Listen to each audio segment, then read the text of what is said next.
Greetings and welcome to the Nerds Now Playing podcast, the podcast where we talk about all things nerdy, including movies, video games, and entertainment in general. This is recorded in the Feely Creative Podcast Studio here in Salina, Kansas. I'm Tim, and joined as always by my co-host, Devin. Devin, how are you doing this week? I'm doing really good today. Only today? Only today. Unfortunate. Well, I guess it is. If there's a day to feel good, it's today. And that is, as we were recording this is May 5th, which means it is Cinco de Mayo. Hey, yo. So, do you celebrate Cinco de Mayo at all? No. Does going to a restaurant of any kind count? If it's any kind, no, I would say. I mean, most people tend to go out to a Mexican restaurant or something of that nature, or they'll make it at home. I did do that Wednesday. Went to La Curva. So you celebrated early. Yes. And that was my celebration for the week. But nice. I don't really drink anymore too much, but I like a margarita, but I don't have one for this. So I guess it's just going to be a really sad Cinco de Mayo for me. That's okay. I anymore, I don't really celebrate holidays that much in general. Like beyond, I guess, some of the more major holiday. I say major, like major to me, I should say. Yeah. So like Thanksgiving, I still technically celebrate that one. Christmas, I kind of celebrate more on my own at this point. Like I don't really go anywhere. I just kind of hang out with my cat. Some people might view that as sad. I view it as calm and enjoyable. Well, today is Cinco de Mayo, May 5th. Yes. But we are overlooking a important holiday that we just passed from yesterday. You're referring to Star Wars Day, as it was May the 4th. It was May the 4th. Did you watch any Star Wars films? Well, I didn't have time yesterday. I didn't worked either. from 8:30 a.m. to 9 p.m. that night yesterday, but I have it in the back of my mind to maybe watch A New Hope. I might watch the trilogy this week. Actually, I'm tempted to go through the entire franchise. Well, I say the entire prequels through the original 3. I don't really have a desire to watch the new trilogy because they just, to me, I didn't really enjoy them that much. So it's been a long time since I've watched the prequels. I don't remember them being. I don't think they're that bad, in my opinion. Some of the things like the trade disputes or whatever is not super interesting. But you aren't excited by politics? I am now. So excited about it, politics, but maybe Star Wars politics is a little more. Mm-hmm. I mean, it's less impacting my own life, but fair point. But we talked about maybe reviewing some of these older trilogies or something like that, not just Star Wars, but maybe Lord of the Rings. Yeah, well, I think it'd be good to eventually do like a kind of a series. So if you're listening and you're interested in us doing that, let us know. Because I'd love to go through the original trilogy of Star Wars, I think, at some point, as well as, the Lord of the Rings trilogy. And I'm sure there's other series out there. I don't think we will do a Harry Potter one. Sorry, Sydney. But that is an 8-movie franchise. So we did rank the Star Wars movies. We did do that recently, but it would be good to maybe revisit that and see if our list changes at all. I did see not AFI. IGN just posted, as of yesterday, their list, which looks pretty similar to ours. Really? With the exception of they added in, I think, 3 more movies. So, because a solo A Star Wars Story was on there, because I think when we did it was 8 movies. I think we did just the trilogies. I think. Yeah, I think you're right. So we did. Yeah, we didn't do Rogue One. We didn't do Solo, and I feel like they had 11 on their list. So I think they had a third one that I don't remember. But yeah, so May the 4th, and if you celebrate the continuance of that, it's technically Revenge of the 5th today. That's true. And at another thing, if you are my dad, happy birthday, because it's my dad's birthday. So well, very nice for you to remember that and give a shout out. Yeah, I mean, I don't know if he's going to watch this episode or not. Some people's dads don't even get a phone call. That's true. Well, that depends on the relationship. I am planning to call him later and wish him a happy Cinco de Mayo and nothing else. Just to mess with him. Just to see if he catches on to that. Oh, he will. He'll probably laugh at me. Because that's just what I like to do. But so this week, have you been watching anything interesting? I mean, when you've had time? Or playing anything? Yeah, watching TV has been a little bit all over the place for me today, but I've been watching the HBO series Succession. Oh yeah. I've been binging watching that because the fourth season is playing right now. They haven't. I'm not sure where they're at in the fourth season, but it's on HBO right now, airing weekly. So I keep seeing articles about each new episode on some of the websites I like to look up for, movie news on, and so I'm trying to catch up so I can read some of that. But I'm in the middle of season 3 right now, and it's been a good. I started binge watching that a couple weeks ago when I got sick. Then took a little break after season 2, but like I don't know how much I'd recommend the show necessarily. It's either you like that kind of story or not. It's drama. It is a drama. Okay. It's about a family, kind of like not unlike maybe what the Rupert Murdoch family may be, or whatever media mogul family. The show is called Succession. Logan Roy is the owner, the main CEO of the Waystar company, and all of his children want to succeed him as the CEO and stuff. So there's like this. It's like corporate Game of Thrones, maybe. Okay. So There's only 2 people that I know. I mean, I don't know a lot of the actors in that show. Just from a glance, I know Kieran Culkin is in it. Yep.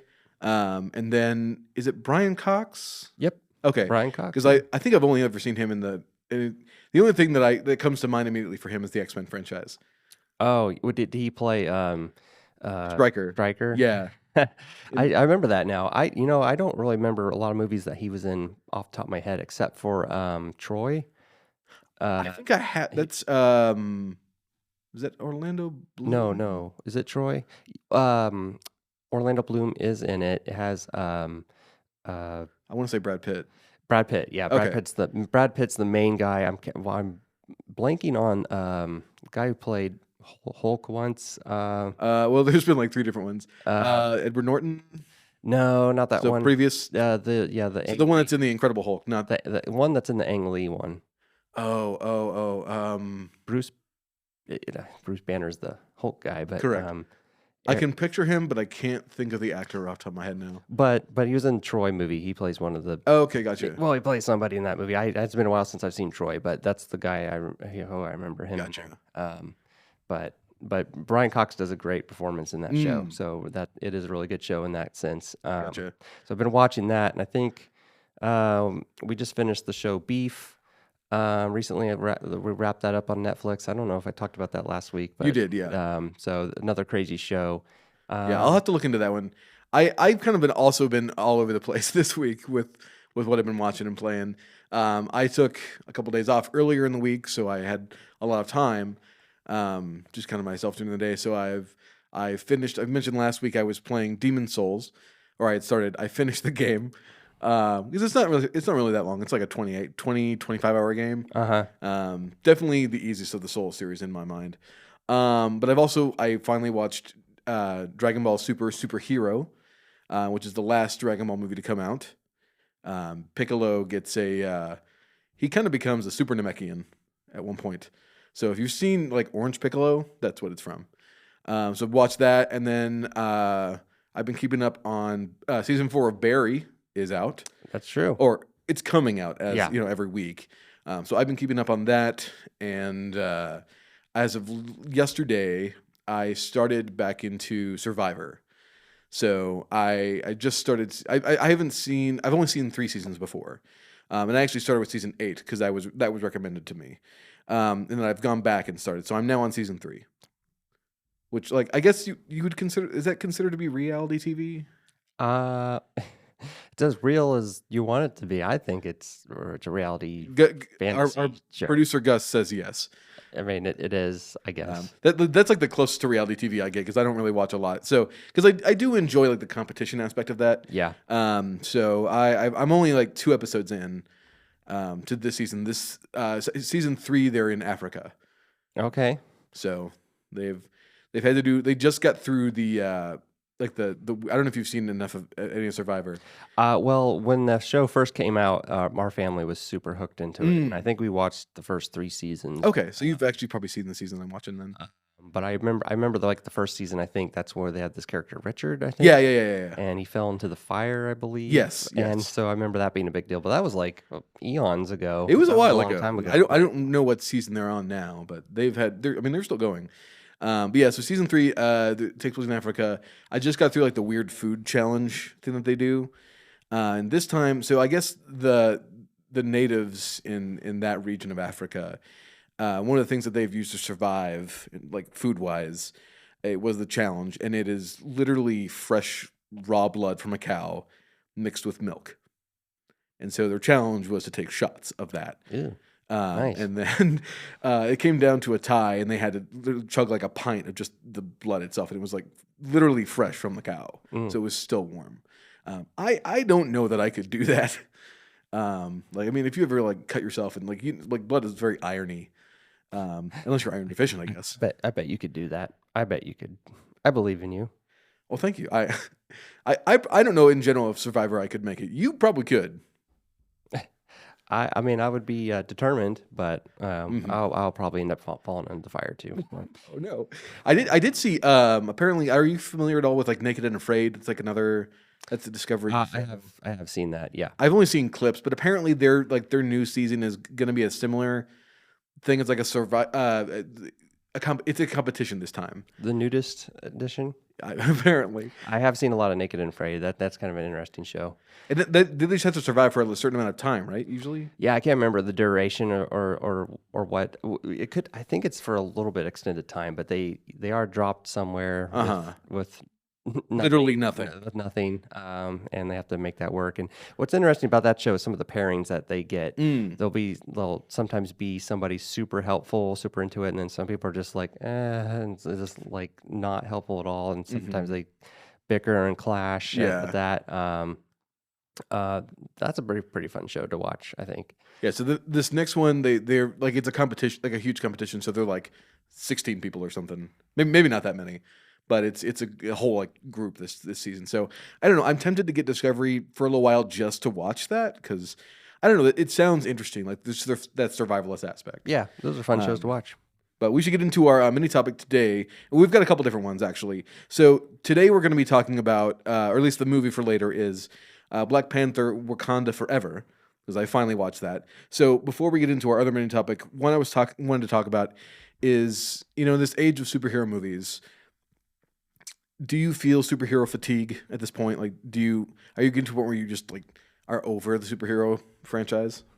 Well, I would say kind of yes. I mean, I've been a little over it for a little while. But having said that, I just recently watched Black Widow. Oh Uh, yeah. we, I watched what are some of the others? Thor: Love and Thunder, which we Mm. reviewed, and we just recently watched Wakanda Forever. Um, so I'm kind of like muscling through some of these movies. Uh-huh. I don't think I'm going to watch the next Ant-Man or Oh, the Quantumania. yeah, I did Quantumania. see that one. Maybe I will. I don't know. Maybe just throw it I on mean, someday. it's okay. It's a film. It is indeed a film. I mean I am seeing some. I do have some of that fatigue because it's like Mhm. I'm not really interested at all in seeing like the Black Adam movie that just came out. I heard that flopped pretty hard. I th- I thought I thought Shazam I've not seen the newest one. I saw the first one. And I liked the first one a It was lot. fun. Like, and it was funny, and it had good characters and things like that. I might see the second one, but I Mhm. think that flopped even more than Black Adam. But that 'Cause doesn't the DC universe is not doing real well. it doesn't seem to be, no. No. Um, Although they have two coming out soon. They have The Flash, yeah, which is actually looking okay. I've seen trailers for the Flash. That one looks like having the I think what they're doing is going to do some kind of a reset, something with Mm. the whatever timeline, totally close out the Zack Snyder Okay. verse of it all, and then use that as a springboard to go into a new universe of DC films. Okay. from what I've seen in the trailers, it's really cool that they're bringing back Michael Keaton's Batman. That I am interested in. Ben Affleck's Batman will be in there. Mm-hmm. So, using the Flash as an excuse just to have a lot of fun with the story and bring in all these other characters, that's going to be really fun. So I'm really excited to see that one. That one, I'm interested because it's. I do know that it involves from the trailers some time travel, which makes me think they're pulling from the Flashpoint paradox. Which, if you've seen Justice League or the Flash cartoon, it's a major point in the comics as well. So it's probably pulling at least somewhat from that.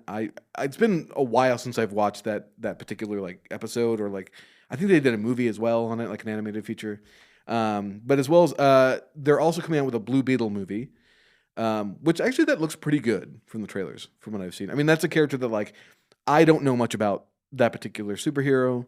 Other than what I've seen in the cartoons. Yeah, and that Blue Beetle, that we saw a trailer for that. Yes, we did. And I haven't heard anything about that. And so that was the first time I've seen a movie for the first time in theaters. So that was an interesting experience. But so you've never heard of that character before? Well, no, actually. Interesting. I Okay. haven't heard out of it. Yeah, he definitely is. I think he's at least in Justice League. If not, he's in Batman: Brave and the Bold. If you've ever seen that show.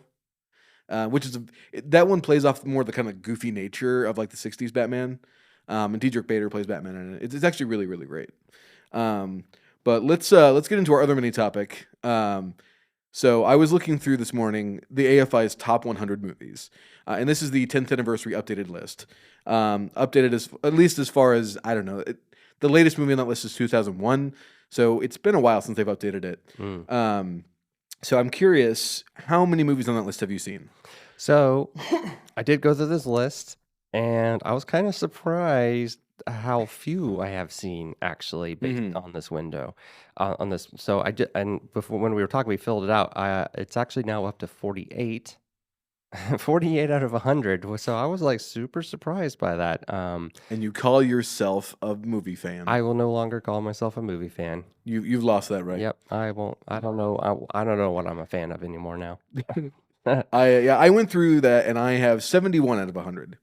Which is pretty impressive to me. I mean, I've been put to shame. To be fair, a lot of the movies on this list are older. I mean, there's not necessarily a ton from the 40s and 50s, but there's several from that. There's some from the 60s and 70s. I find my biggest gap in that list is war films. I haven't seen Bridge Over the River Kwai. I haven't seen Platoon. I haven't seen Deer Hunter. So I guess I need to watch more war movies. And let's go through the top 10 real quick of the AMI Film Institute, because they have number 10 is The Wizard of Oz, which I've seen. And I've definitely seen it. We have one person in our office who has not and will not see it. Yeah, they refuse to. But okay, that is an older movie of 1939.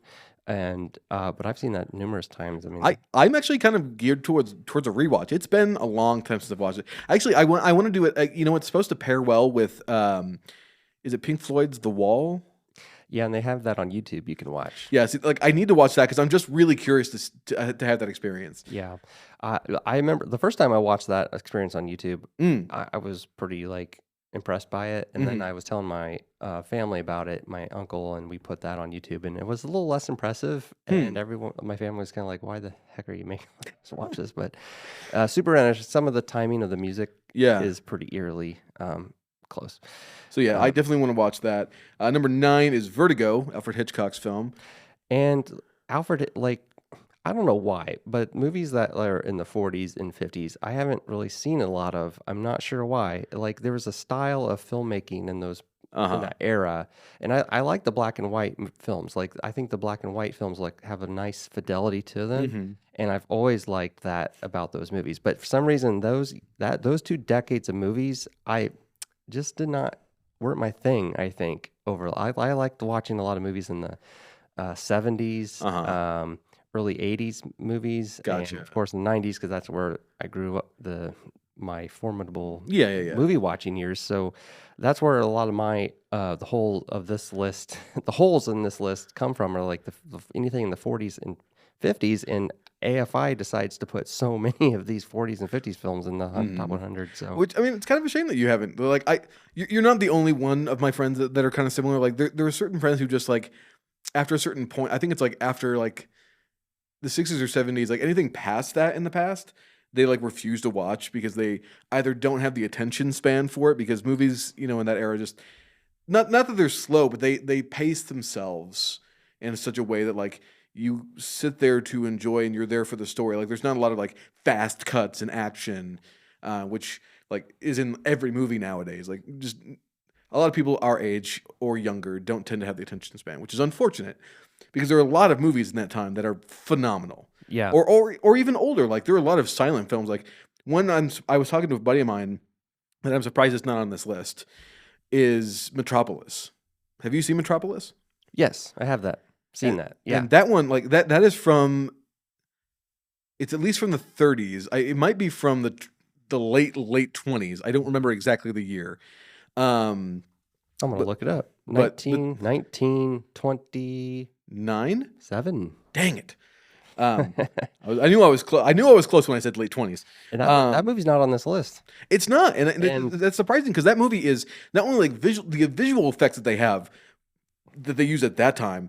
It is massively impressive to me that they still look pretty decent, and like the kind of the main themes and story in that movie are still they're still relevant. It has a lot of capitalist what do you call it? Like working class themes Yes, in it. very much so. And the way it's presented, it's like very, oh gosh, it's kind of futuristic, but it has more of a gothic futuristic, Yes. like even visually. Mhm. Super impressive movie for 1927. I remember watching it and just like being just like It's amazing. So Well, no, impressed. like that movie has like I don't know the number off the top of my head, but it has a ridiculous amount of extras. Yeah. In that movie, like it's in the literally over 100 for sure. Like it's probably hundreds. Pardon me. And that like they actually went out of the way to find like there's a section of the movie where you see like young like looking malnourished children. Yeah. They went out of their way to find kids that look like super skinny for that. Like it's just that movie's impressive. If you haven't seen Metropolis, I highly recommend that you go watch it. It is worth it. And a super bummer it's not in this movie. So It really is. shame on you, AFI. I agree. But yeah, so going up in the list, number 8, Schindler's List. Which I have seen. I have seen Schindler's List. Well, as someone who's a fan of Spielberg. Spielberg, thank you. Yeah. I'm not surprised that you've seen that movie. It took me a long time to watch that movie because it's one of those that like I knew the subject matter, but it's one of those like my especially like my folks in particular, they were like, you can watch this movie when you want to, but like it's a bummer. It's a bummer. I mean, it's not really a happy movie. It's not. It is very it's dark. It's that score is haunting. Yeah, yes, it is. It's a very impressive movie technically too. I've always been impressed with the filmmaking of it, but it's a very hard watch. So well, was that filmed the same year as Jaws or Jurassic Park? It was. They wrapped up as soon as they wrapped up principal photography of Jurassic Park. Spielberg pretty much went to go make Schindler's List, and 1992 was a busy year for his filmmaking. That's a hell of a switch too, just like tonally. Like it's insane. Yeah. Going up on the list, number 7, Lawrence of Arabia. This is another one where I have to be holding my head down low. I have not seen Lawrence of Arabia, which man, yeah, I need to because I'm even more ashamed of you now. Well, in a lot of like, I'm a huge Steven Spielberg fan, and Steven Spielberg took like in his growing up years, Lawrence of Arabia was it for him, and like I think I watched an interview where he was talking about like that was the movie, like, and he still rewatches it and is like super impressed by it. I need to rewatch it just because it is a long movie, but it's worth a watch. I have seen large sections of it, but I have not watched it from beginning to end, and that's how I'd like to experience this, watching it from the end, like maybe in my TV. I mean, you've got a pretty big set now where I can focus on it, nothing but that movie. But like some of these movies, like just having access to watch them has been like hard. At least if I hadn't watched a lot of these movies by the time I had gotten to college, for example, I probably wouldn't have, because then after college I was busy working, doing some other things. Like that's my excuse. Otherwise, I'm not sure. All right, that's fair. So going up on the list was Gone with the Wind is number 6. That is one am ashamed to say that I haven't seen. And I haven't either. I've thought about we should maybe watch that one for the podcast Yeah. and look at it from just like a modern lens. Uh-huh. Because it's fairly high on this list. It's at number 6, and it's one like I've definitely seen sections of it. But I guess probably part of the reason, I don't know, maybe why I haven't seen it is it's technically kind of another war-related film. I mean, it takes place during the Civil War. I mean, it doesn't focus on that necessarily. Uh-huh. But it's just one that I haven't gotten around to watching. Which is like, and similarly, like the earliest talking picture that they ever, like the jazz singer, I've still never watched it. And like I want to watch it. I just haven't gotten around to it. So going up number 5, Singing in the Rain. This is the part of the list where I've seen everyone from here on out. Oh, good. Well, at least you've seen the top 5. When I was late to seeing Singing in the Rain, I Really? watched it because I filmed some stuff. They did the musical or the Stage adaptation. the stage adaptation here at the community theater. It wasn't that many years ago, maybe 6, 7 years ago. But because of this, so 7 years ago I hadn't seen it before, but because I helped do I did like the Three Musketeer short film, something that they do in the stage play. That Right, yeah. Project on the screens for the audience. I filmed that for the theater. Gotcha. But because I did that, I watched Singing in the Rain just to get an idea of the story and stuff. Oh, okay. So that's when I did watch it, and then I went to the stage play version of it, and so I saw it twice. So did you like it? Like, are you? You don't strike me as someone who likes musicals or like goes out of your way to watch them. I like some musicals for sure. Okay.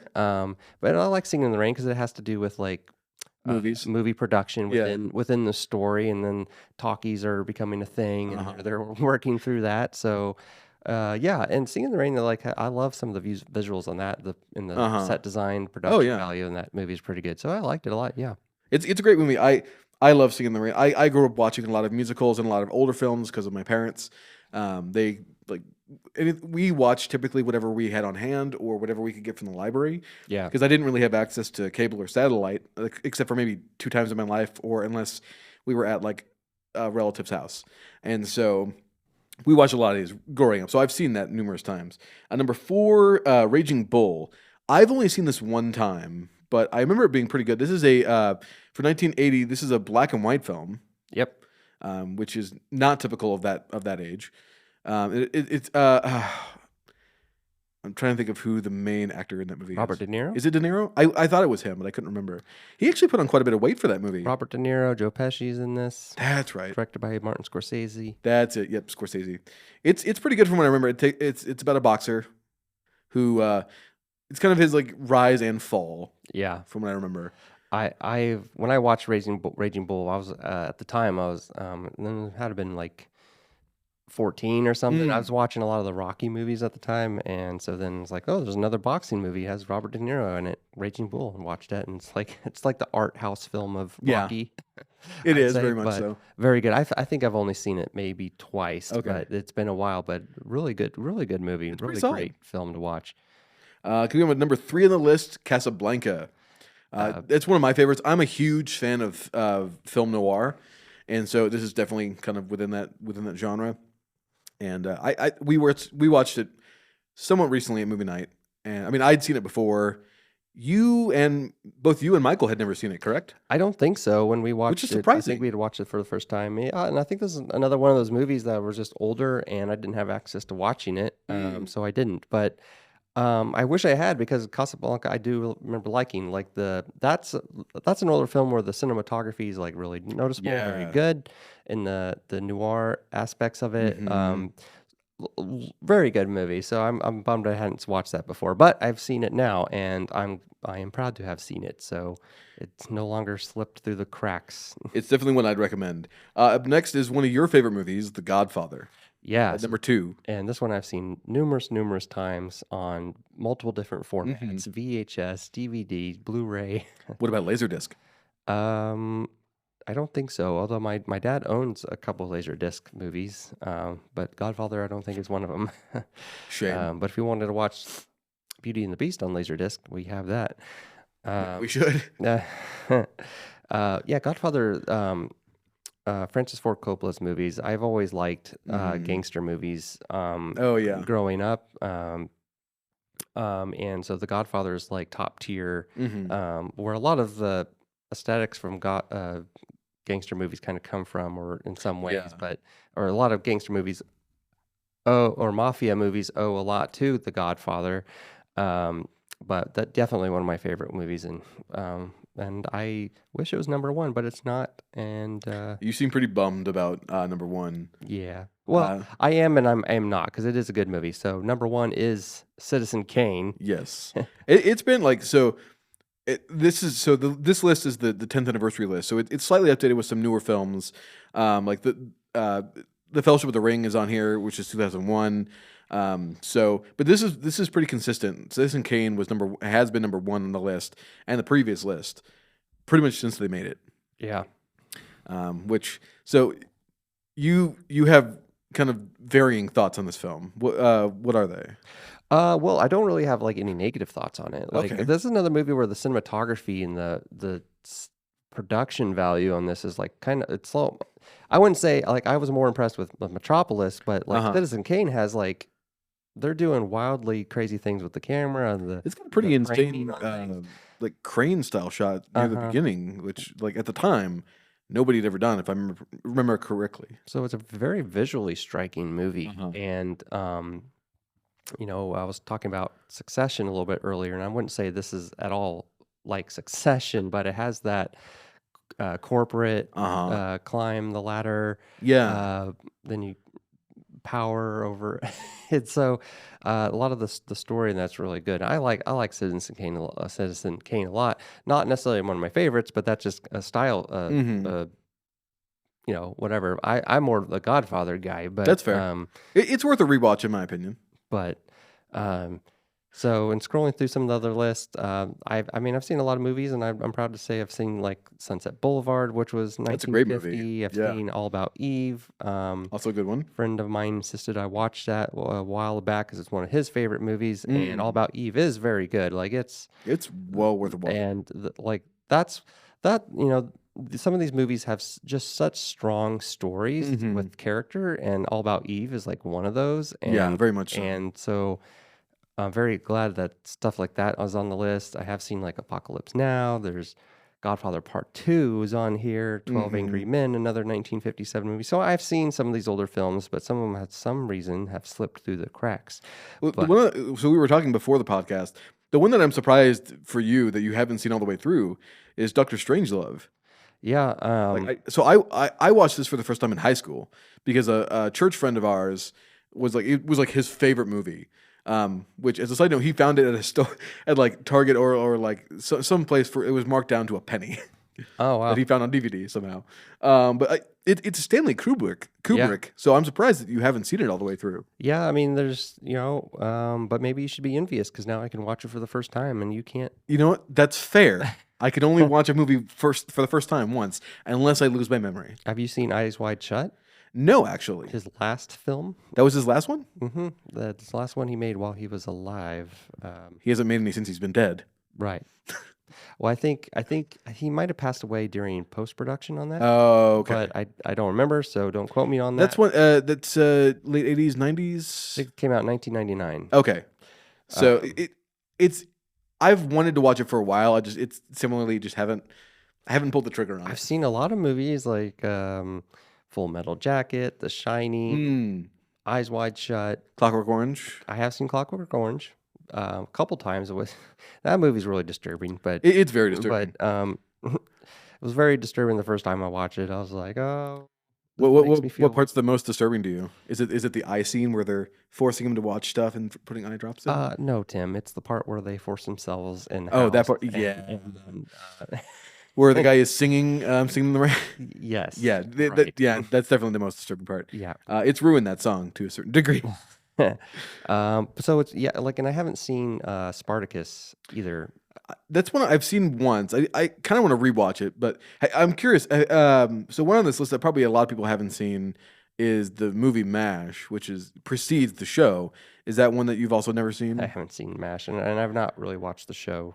That Just saying, I don't know why, but the MASH thing was like that was something my grandparents watched, and just not. It It was was too just old for not you. for me. Well, it's dealing with like the Vietnam, wasn't the Vietnam War or the Korean Korean War. War? Korean War. So I mean, Korean War. I mean, I was born after the Korean War. What can I But say? you watch stuff about World War II and Vietnam. Well, those are the Those were bigger wars. They're yeah, better wars. Is that what you're yeah, saying? yeah. You have to reach a certain war threshold for me. Wow. Wow, Devin. I don't know how to feel about that. No, I was a huge fan of MASH. Like I grew up watching the series, and then like in high school, I actually read the book that preceded the movie, um, and I've seen the movie a few times. It's solid. Are there movies that you like? There's nothing like of like the past 20 years on this list. Are there ones that you would add?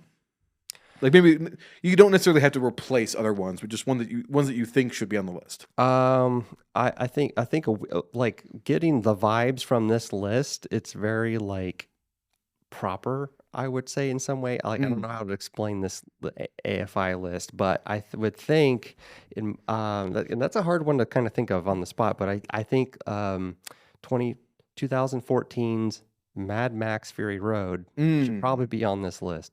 I thought that was one of the best movies of that decade.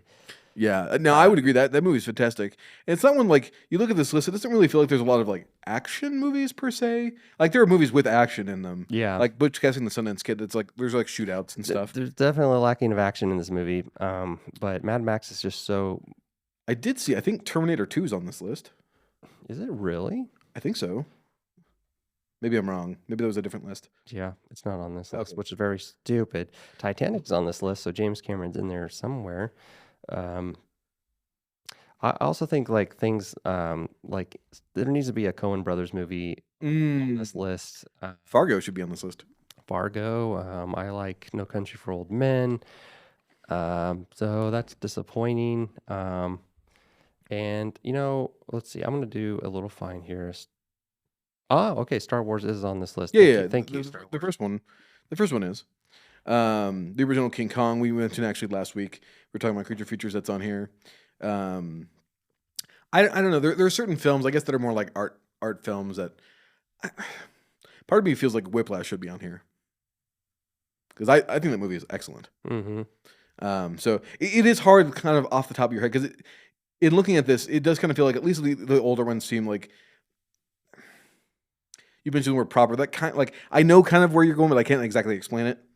So yeah, it's hard to say. Like there's just certain ones that are excellent that have been done the last several years even. Yeah. Well, so that's us talking about the American Film Institute's top 100 list. One that I think is severely lacking, and I don't know. I think they need to re-examine this list, maybe. Perhaps you should write a strongly worded letter or email to them. And they will. They will. Maybe you should make Devin's top 100 movies. That's right. Although that would exclude many of the early 1900s decade. Yep. Well, we should probably we'll take a quick break and then we'll get back and talk about the movie for this week, which is Black Panther: Wakanda Forever.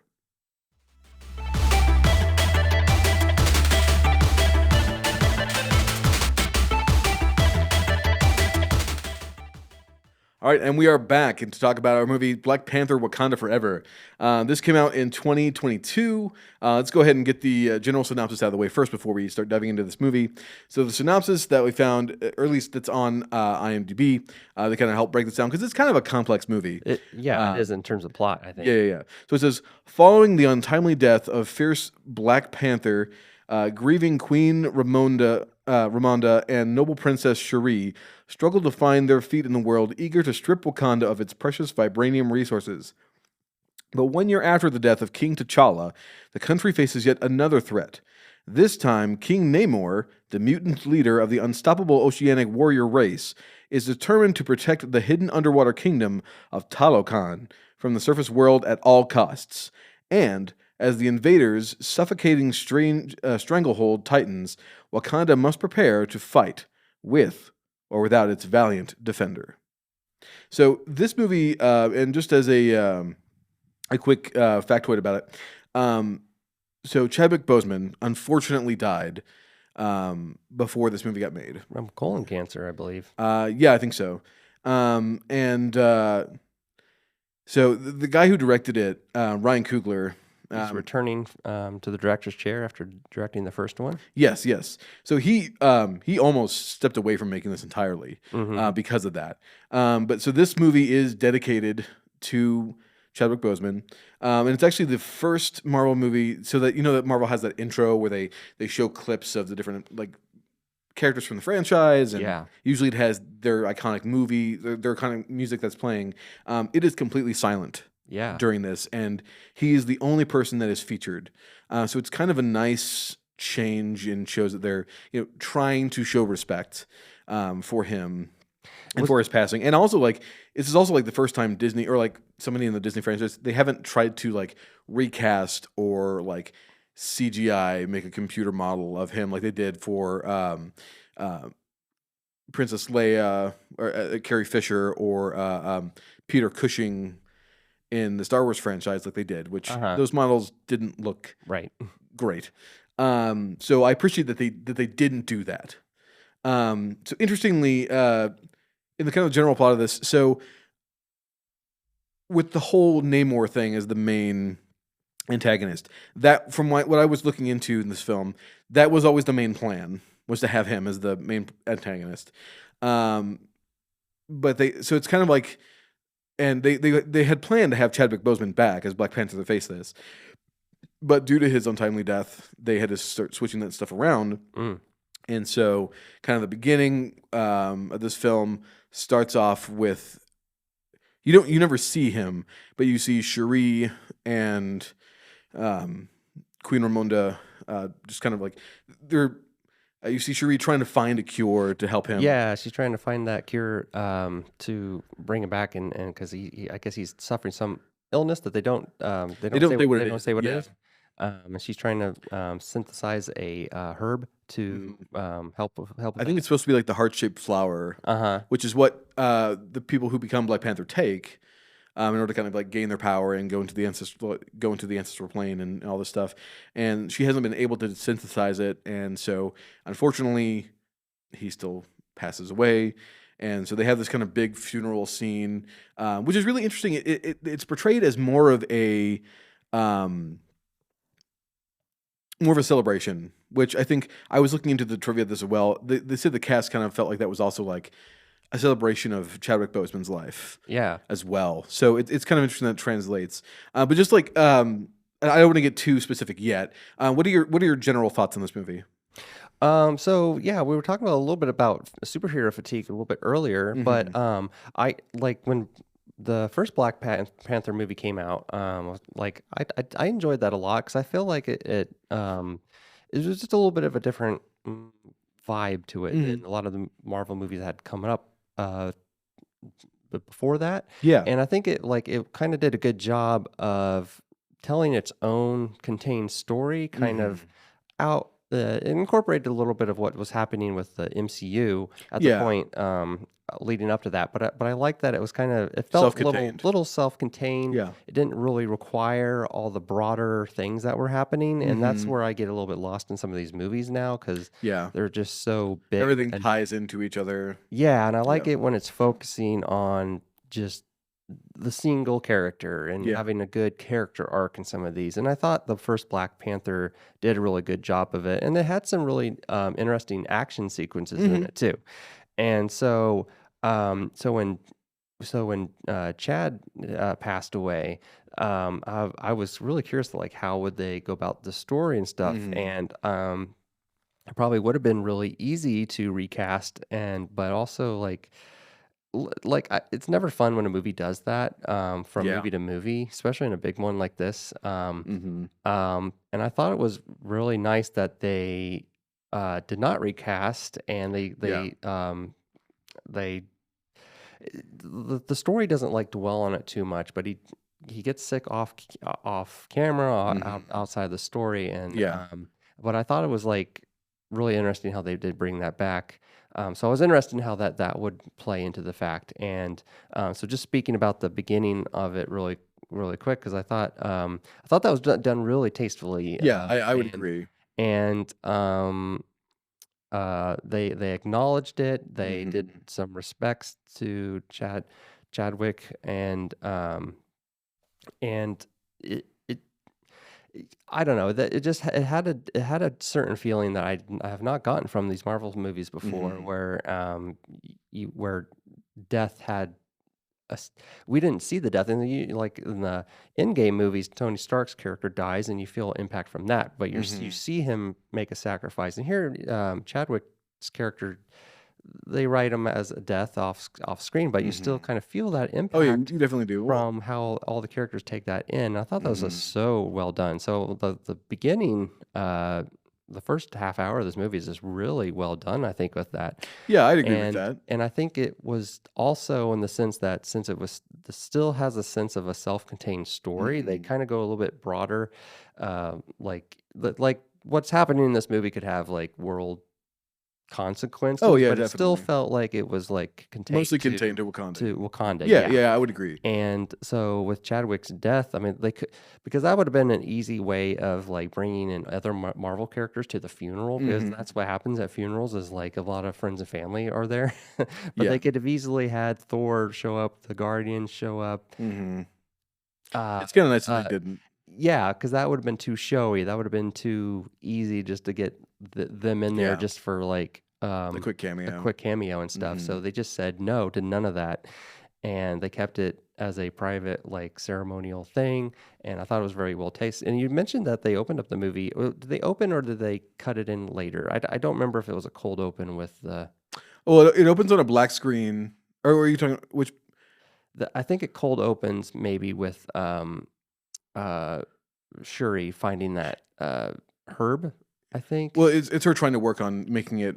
It's like in the crisis where like Yeah, he's truly like on the precipice of death. yeah, and I Um, think the Marvel logo stuff comes in later. it might come in after that. Well, I can't remember, but you mentioned that it was Completely silent. completely Yeah. silent. All the clips within that Marvel logo, the Marvel Studios logo stuff that Hmm. they usually have is was all of Chadwick All Chadwick Boseman. Yeah. and so it really gave it a cool start. Like I thought it It, was it was just a nice. It was a nice change of pace. I mean, unfortunate that the events that happened that lead to it, but it was nice to see that they were showing respect for Chadwick Boseman.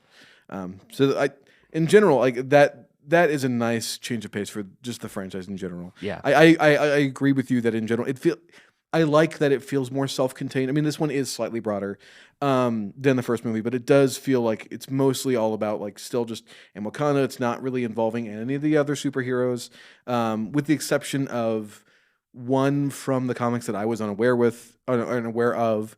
Um, the college student scientist, who I guess is the character Ironheart. That's like the actual character name, okay, or like the superhero name. I didn't know anything about that character prior to this because I'm not super huge in the comics, at least not in the MCU or DC. Like I just don't read a lot of them. So, but beyond that, like they don't really involve any other ones.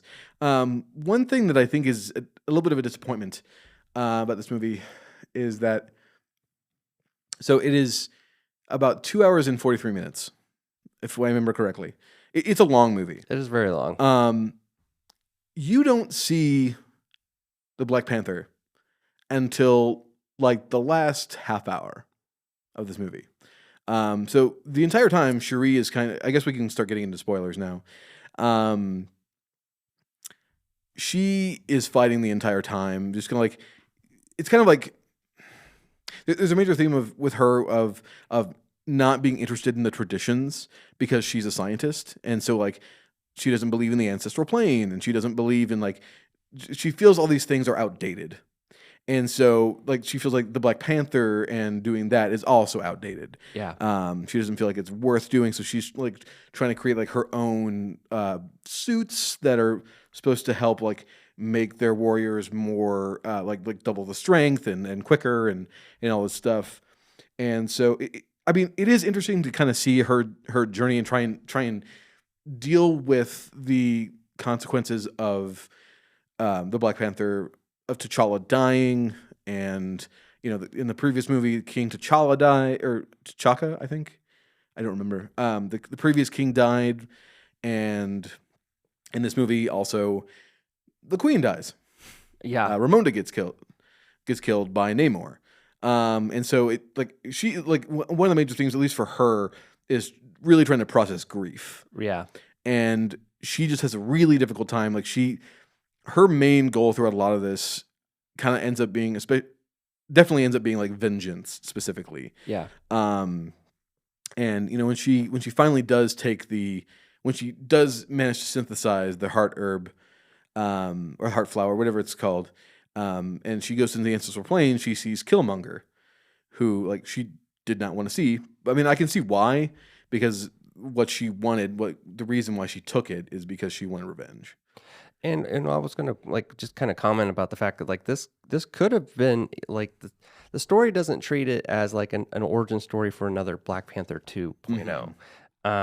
Because you mentioned she was dealing with grief and stuff, Yeah. but this movie isn't like just it's not necessarily about becoming the Black Panther. That's true. It's about dealing with the consequences, not consequences, but unexpected Events. death, Yeah. unexpected things that you have to deal with in the grief and stuff like that. And so, the becoming the Black Panther later was really kind of just a means to an end. Yeah, that's true. And then helping that, but I kind of like that about the story. Okay. And I kind of did, and I kind of didn't, because the story I think was a little bit Drawn out. it was a little bit meandering, maybe a little bit, because movies like this, like, and I understand it, like they have the new big bad in this movie, with King Namor.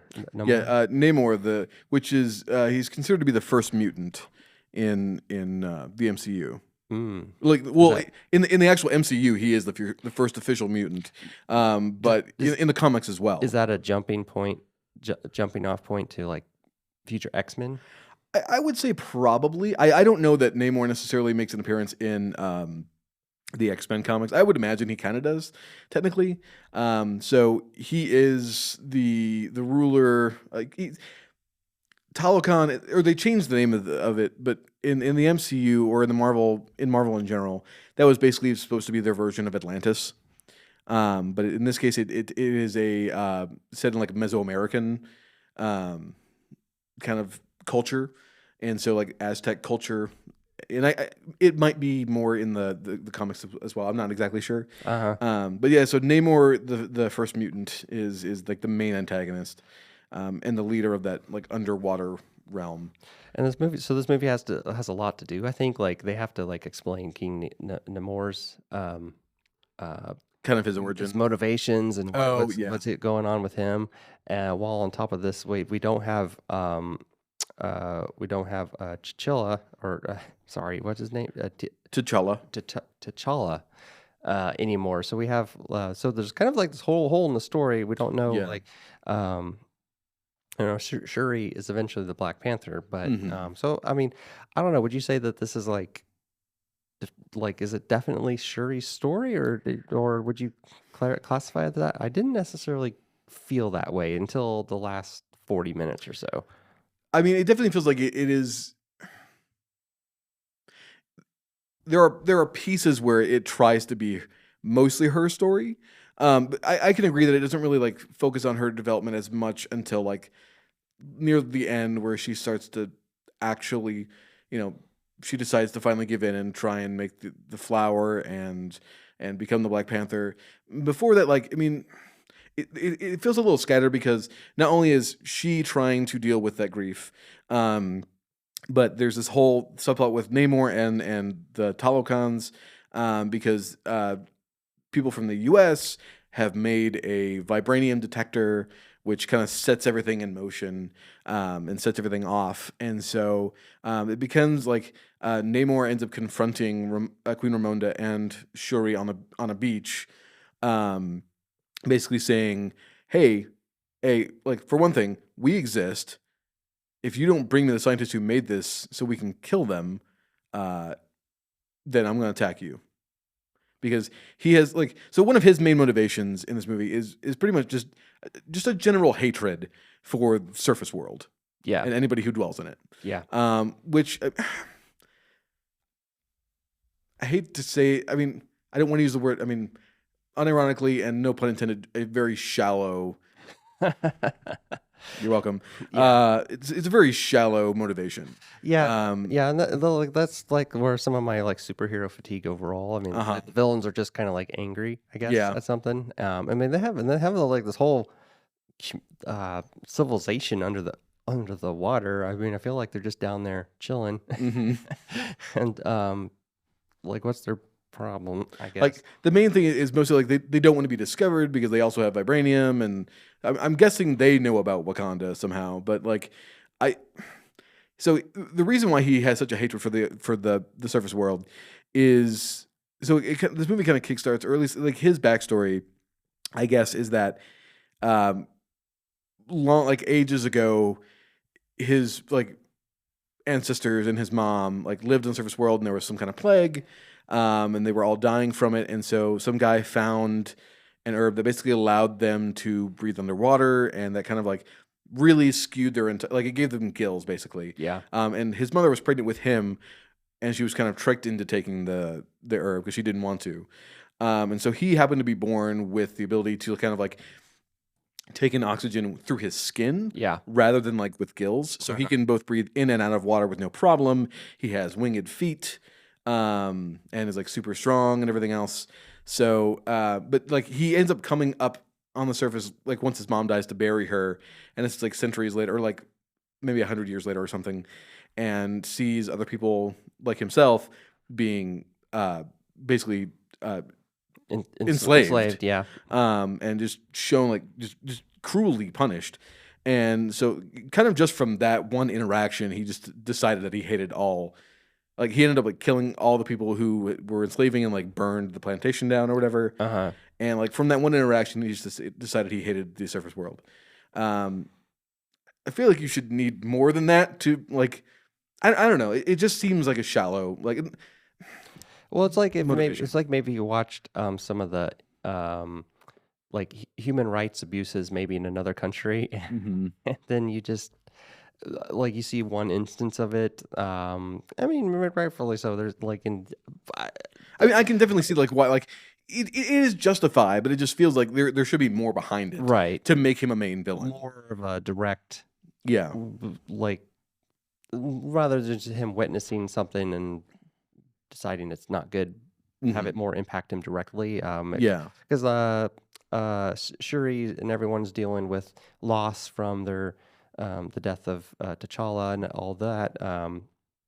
You know, I didn't get really sense that like the King Namor had a deep personal loss outside of his mother. Yeah, and it's not like anybody necessarily like went down into his world. yeah, into his like they were nearby, but like they didn't attempt to go down there. or the loss of his mother, I guess, wasn't done directly by a person that Right, it wasn't like a surface world person who like killed him. She died of natural age. right, and like it would have been different if maybe like someone from Wakanda killed her or something. I don't know. Yeah. I'm not sure, but It just like to be fueled by like something that like doesn't necessarily directly hasn't necessarily directly impact his like him other than like him seeing it. yeah, I don't know. It feels like he needed different motivation or it needed to be added on to somehow. yeah. And maybe this is drawing directly from the comics. Like I said, I don't know. I haven't read the comics. So I don't know. I just felt like they needed more with that. So yeah, what are some like positives from the movie then overall? I would say so. I do like what they've done with. I like having a new Black Panther. I do think Shuri does a good job. Like when she like kind of gets into it, I like having when she sees Killmonger instead of her ancestors because her motivation entirely is revenge. So I think that's a positive. Like it's a direction that you don't necessarily see things going. It ties it back to Killmonger in a good way. It does. Like it makes sense because of his motivations from the first film. Mm-hmm. It does make sense that rather than just having some ancestral visit, like they're a good pairing and it makes sense and it's good. We get to see Killmonger again for a little bit. So I do like that aspect. I do think that the effects that are in this movie are pretty solidly done. So pardon me, I'm sorry, my voice is a little dry today. And So the effects, like this movie takes place both in and outside of the water. And they filmed. So I was looking into the trivia of this movie. They filmed both in water and like dry to wet. I'm not exactly sure what that. Wet, yeah, it's kind of like day for night, but Yeah. wet, what dry for wet? I don't know. Yeah, that's how it's listed in the on IMDb, which is where I'm pulling my trivia from. So it's really interesting. And then I went to Weta Workshop to like do all the visual effects. Yeah, I think that stuff looks really, really solid. yeah. I think it looks great. I mean, this came out before Avatar 2: Way of the Water. But and this involves similarly like I think it's interesting that the Talokans when out of the water, their skin is blue, which is a really interesting effect. When in the water, they still look like their natural shade. Yeah. So I think that's it's kind of a small thing, but like in the design of it, I think is really really interesting. So I like that they made that they did that. I don't know if you noticed, but the subtitles that they have were different colors to denote like what language they were speaking. Oh, I did not catch that. So like when Namor comes like as a young boy and they see he sees what's happening, the French or whoever was being the ones enslaving things, his dialogue, the subtitles were in white. Anytime that anytime that the Talokan spoke, it was like bright blue. And then there's a moment where there's another character in this movie. I think it's Nakia maybe. Whoever was like the assassin or not an assassin, but like spy character. She goes into like Mesoamerica or like Mexico to talk to somebody, and when she's speaking Spanish, it's yellow. So it is kind of interesting to see that. Like I didn't notice that when I was watching it. So like or I think I maybe did notice it, but I didn't. It didn't impact me, not really knowing what the reason was for it was. So I think that's a really interesting little detail. I think the effects in general look really, really solid in this movie. Yeah, I like the redesign of the Black Panther armor. I think it looks great. I did think a lot of the visual effects were really good too. I think that's maybe the most positive thing for me is like the visual effects in this movie look actually really good. And I did like the design of the Talokan. Yeah, Talokans. Warriors and stuff. So a lot of these Marvel movies, I think some of the bad guys that they kind of fight in these large groups just kind of look generic. They kind of look a little bit generic, but I thought they did really good, and I think it was a good idea to. I mean, maybe they were human, I guess, right? And then they evolved, mutated, changed, magic. I'm not sure. They changed into the form that they are underwater, right? Yeah. Well, I feel like decades, I say decades. Like now, it's been like decades. Like they just happen to live down there, so it's. It's kind of evolution a little bit as well. But I like that it's very human. Yeah. Because you still get that expressiveness. But I thought that looked very good. Like I was very impressed with the designs of it because it looked like they had a history, they had a culture of some kind. I'm not sure what exactly it is, but it looked just like a lot more detail went into that. Yeah, and it was really cool to see. Yeah, I think like a major positive is really just the simple, like not simple designs, but like the design, like looking into the designs of things in this movie, I think are really really positive. I think the special effects are done extremely well. I think in general, like the characters are mostly solid. I think Shuri is probably the biggest one that has some development. Namor, he's kind of one track for the most part. Yeah, he doesn't really feel like he has. I mean, I guess part of that is because similar to kind of the situation with the Hulk, where the rights are technically owned by a different company, someone else. That character can only, I think similarly, that character can only appear as like a supporting character, and so like maybe he wasn't allowed to be more in the movie. So I'm not sure. Like it seems like I'm guessing they will come back at some point in a future installment. Maybe Black Panther 3, where maybe the rest of the world is descending on Wakanda trying to get the vibranium. I'm not really sure. One thing I want to point out about the design of some things. This is something. I noticed this, and I know some of these things I point out to you during the movie. So I mentioned earlier that Shuri had been creating some new armor for like their warriors. And to me, I don't remember the actual name of it. I want to say Blue Angels, but I know that's like a plain thing. but it was very reminiscent to me of um, Abe from the Hellboy series. Oh yeah. And I pulled I made I did this. So like side by side, Oh yeah. like it's very reminiscent of that to me. It's Armored Abe. It's Armored Abe. So in addition to that, I have also found at one point in the movie they have these whatever flying. I mean, so Wakanda has several different flying vehicles, and I guess they're called in this case. I couldn't really find an actual name. The best I could find was something that they might be called fireflies. It's really like you see it several times, but it's like a split second. Yeah. There's a moment where they're on like the big ship thing, and you see them rising behind. To me, it's very reminiscent of two different things. It's reminiscent of the uh, the machines from Atlantis: The Lost Empire, which is a criminally underrated movie in my opinion. Mhm. I love that movie so much. But like, so if you look at the, I brought it up here as well. So in the upper left here, so that's what the actual thing looks like. Uh-huh. So next to like those are, I mean, these are more like I guess fish oriented, but Yeah. like the way that the back They- kind of curves, They do. it kind of looks like lobsterish, which is like one of their designs is also like uh, I think it's this one, maybe it's this one. You can kind of see that the back of that tail kind of curves a little bit, Uh-huh. like a crustacean, like a lobster. Right. So it's reminiscent of that, and also it is reminiscent of the ornithopters from Dune. It is a little bit, yeah. So like I mean, it's possible they weren't necessarily drawing. They may not have been trying to draw inspiration from those. Maybe they did, but that's what it looks like to me. Like they're very reminiscent of these other things. So you know, I enjoyed those kind of things. Like to me, maybe it's just me. Maybe it's just me that saw those things. Yeah. But I do enjoy that aspect of it. I do think it was Cherie. I think was well like the Letitia Wright. I think did a great job as that character, doing what she needed to do. I think it's like the main general. I think it's Okoye. Is the character name. I think the actress who played her does a fantastic job. There's a moment where in the film where Cherie gets taken by Namor and the Talokans, and she basically gets discharged from her position as general of the Wakandan armies, and it's a very emotional scene because like she's crying, Ramonda's crying, and like I think a lot of the acting in the movie is pretty solid.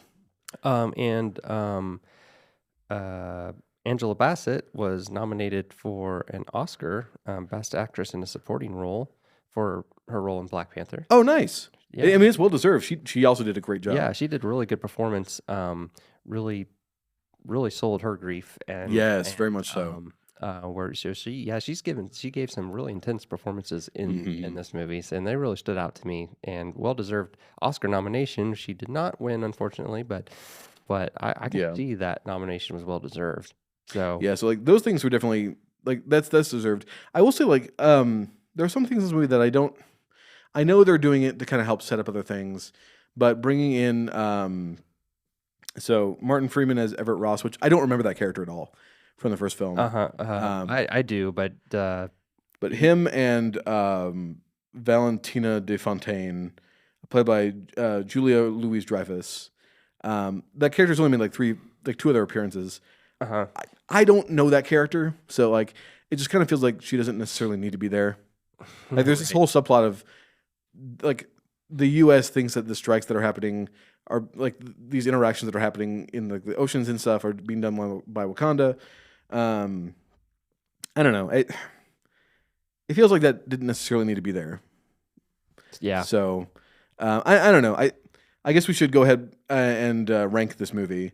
So on our list we have avoid, we have meh, solid, great, and superb.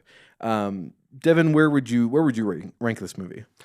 Well, I'd probably rate it as solid because there was a lot of like I loved the beginning and how they treated the loss of a character. They did that very tastefully, and some of the other things that we didn't quite mention was like some of the music. Yeah, was very very cool, very inspired by different maybe tribal music. I did really like that aspect of it too. African music. Yeah. Very, very good, great costuming in this movie, and like things that really just stand out as high production value. And I Yeah. like, um, but of course, with the combination of the music, the visuals, very strong in a lot of ways. There was just like some of the plot and story was, I mean, I was half asleep, but but some of the story was just like a little bit overly complicated, I think, with terms Yeah. of they're looking for this. This guy's angry at them.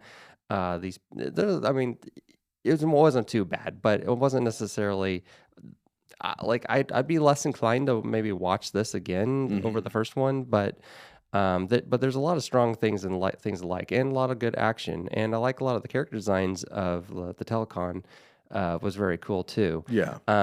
There was just some things that I just didn't quite latch on to a whole lot in the middle of the movie, up until Shuri starts going on the path to becoming the Black Panther. Yeah. That's when I feel like the movie kind of kicks back into gear with a good solid direction. And unfortunately, that's not until like the last half hour. And that's not until the last half hour, and then the movie does end in a way that was really interesting to me. Yeah, we talked about this a little bit. So it pretty much ends with Shuri sparing Namor after nearly killing him, and then they come back to the both Wakandans and the Talokan, who are fighting on top of this big ship, and they're still killing each other. Yeah. And they come back like with a mutual respect and like almost like a friendship for each other. Yep. And be like, by the way, the war's over. Like, you don't need to be killing each other anymore. And it's very it's all of a sudden, like, I know that like, the Talokan technically view him as like a god, and so like I guess they can see like if he's saying we should do this, then we have to do this. So like that's why they go to war, and then they just end it as immediately. So that was kind of a weak ending. Like it's yeah, it's like they just wrapped it up. Like, all right, let's wrap it up. But so a little bit strange on that for me, but there is a lot to like, and so I'd still say pretty solid. Is it better than the first one? I'm not really sure. I thought the first one was had a lot more clear direction throughout, so I like that one but I'd still say this as a solid. In my opinion, I think I'm gonna rate it the same. I think it's also fairly solid. It's not the best offering from the MCU, but it's certainly not the worst. I personally still like it better than Thor: Love and Thunder or any of the Thor films. Like we've already reviewed that movie. And so I think like this one has a lot going for it. Like you mentioned, the music, which I hadn't talked about before. I really enjoyed that aspect of it, and it's not necessarily subtle, but it's just such a different feel. Yeah. Than a lot of the other MCU kind of typical music. Yeah. So that's a really nice change. I think a lot of the details in this movie, from the costuming, the set design, just the effects themselves, I think it looks really great. I do think there's some great aspects to, like, there are a lot of good performances in this film. And I think the people who were acting in it did a really, really solid job. But I think, agreed, kind of the main things that drag it down are really plot related. They could have done a lot to tighten that up. I think so. And to maybe fix some things. And I realized I had to change some stuff because Chadwick Boseman died at the beginning, but that was mainly at the beginning, I think. I mean, when some of it's throughout, I guess. So maybe it would have been way different with him. But maybe if this movie were like a solid, maybe like a half hour shorter. Yeah. That maybe might have been better. They could have tightened up things. They could have written out certain other things, like Martin Freeman's character and Julia Louis-Dreyfus. I don't think necessarily they needed to be there. Yeah. Basically, all he did was point them in a direction. Yeah, that's pretty much it. Hey guys, go there. Oh, okay, we will. So like, they could have just done more. So they could have done more to make it a tighter film. So I think solid is where it should be. So if you want to watch it, it is on Disney Plus. That's where we watched it. If you're trying to keep up on the MCU, watch it. You don't necessarily need to, I don't think, going forward in the MCU, unless you want to watch whatever the next offering is. Speaking of the MCU, coming out this weekend is Guardians 3. Which I am looking forward to. I do like the Guardians movies. Interesting. Okay. The second one wasn't my favorite, but I agree. So, but I am planning to go see it on Saturday. So, Right. So I'll go see that this weekend. But yeah, so that does it for our review of Black Panther: Wakanda Forever. We'll be back next week with another episode, and until then, see ya.